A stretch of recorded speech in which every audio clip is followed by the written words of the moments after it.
दोस्तों, समय एक बहुत बहुमूल्य है हम सब के जीवनों के लिए। समय बहुत बहुमूल्य है हम सब के लिए। अगर चीजें समय पर ना हो तो हमें बहुत सी परेशानियों का और प्रॉब्लम्स का सामना करना पड़ सकता है। अगर कोई भी चीज समय पर नहीं है तो हमें बहुत सी समस्याओं का सामना करना पड़ सकता है। जैसे कि हम एक किसान के जीवन में देखते हैं, किसान जमीन पर हल लगाता है, बीजों को बोता है, परंतु यदि समय पर बारिश न हो, यदि समय पर वर्षा न हो तो उसकी मेहनत व्यर्थ हो जाती है, सब कुछ खराब हो जाएगा। यानी कि सही फसल के लिए चाहिए कि सही समय पर वर्षा हो। और दोस्तों, आपको जानकर ये खुशी होगी कि हम ऐसे परमेश्वर पे भरोसा करते हैं जो चीजों को सही समय पर ही करता है। वो बेटाइम पे किसी भी काम को नहीं करता, बल्कि वो हर एक काम को समय पर करता है। इसके लिए हम एक वचन पढ़ेंगे, यहेजकेल की किताब उसका 34 अध्याय 26 पद, जहां पर कुछ इस प्रकार से लिखा है, मैं उन्हें और अपनी पहाड़ी के आसपास के स्थानों को आशीष का कारण बना दूंगा,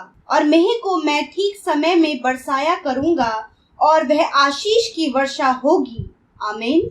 दोस्तों, यहाँ पर परमेश्वर का वचन कहता है कि मैं उन्हें आशीष का कारण बना दूंगा। दोस्तों, आप आशीष के कारण हैं, आप दूसरों के लिए आशीष के कारण हैं। आप जानते हैं जिस प्रकार से एक पेड़ दूसरों के लिए आशीष का कारण होता है, मनुष्यों के लिए, जानवरों के लिए, पक्षियों के लिए एक पेड़ आशीष का कारण होता है। बहुत से लोग उस पेड़ का फल खाते हैं, बहुत से जानवर उस पेड़ के पत्ते खाते हैं, और बहुत से पक्षी उसमें अपना डेरा बनाते हैं, अपना बसेरा बनाते हैं, और बहुत सारे लोग और जानवर उसकी छाया के नीचे आराम करते हैं। एक पेड़ दूसरों के लिए आशीष का कारण होता है, और धर्मी जन एक पेड़ के समान है। और इसलिए आप भी दूसरों के लिए, अपने परिवार के लिए, अपने लोगों के लिए, अपने आस पड़ोस के लिए आशीष का कारण है। परमेश्वर कहता है मैं उन्हें आशीष का कारण बना दूंगा। और फिर परमेश्वर का वचन कहता है कि मैं ठीक समय पर मेह को बरसाऊंगा, मैं सही समय पर बरसात को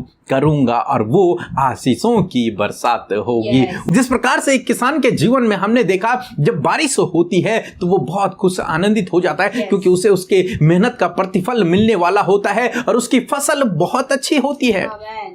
परंतु क्या होगा अगर बेटाइम पर वर्षा हो तो सब कुछ खराब हो जाएगा।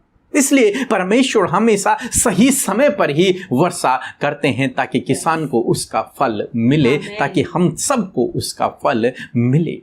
दोस्तों, इसी प्रकार से परमेश्वर का वचन कहता है कि मैं उनके जीवन में ठीक समय पर मेह को बरसाऊंगा। वो सही समय पर आपके जीवन में कार्य करेगा। हो सकता है समय लग रहा हो और आप चिंतित हो रहे हो, परेशान हो रहे हो, निराश हो रहे हो, परंतु मैं आपसे कहूंगा कि आप निराश न होएं, आप उदास न होएं, आप चिंतित न होएं। आप इस वचन पर भरोसा रखें कि मेरा परमेश्वर मुझे आशीष का कारण बनाएगा दूसरों के लिए, और मेरे जीवन में वो सही समय पर बरसात करेगा, क्योंकि वो समय का परमेश्वर है। वो सही समय पर चीजों को करता है, वो बेटाइम पर कुछ भी नहीं करता, हर एक काम को समय पर करता है। और वो समय आपके जीवन में आने वाला है, वो समय अभी तो आपके जीवन में आ चुका है, जब परमेश्वर आपके जीवन में बहुतायत की आशीषों की बरसात करेगा, जब परमेश्वर आपके जीवन में कार्य करेगा।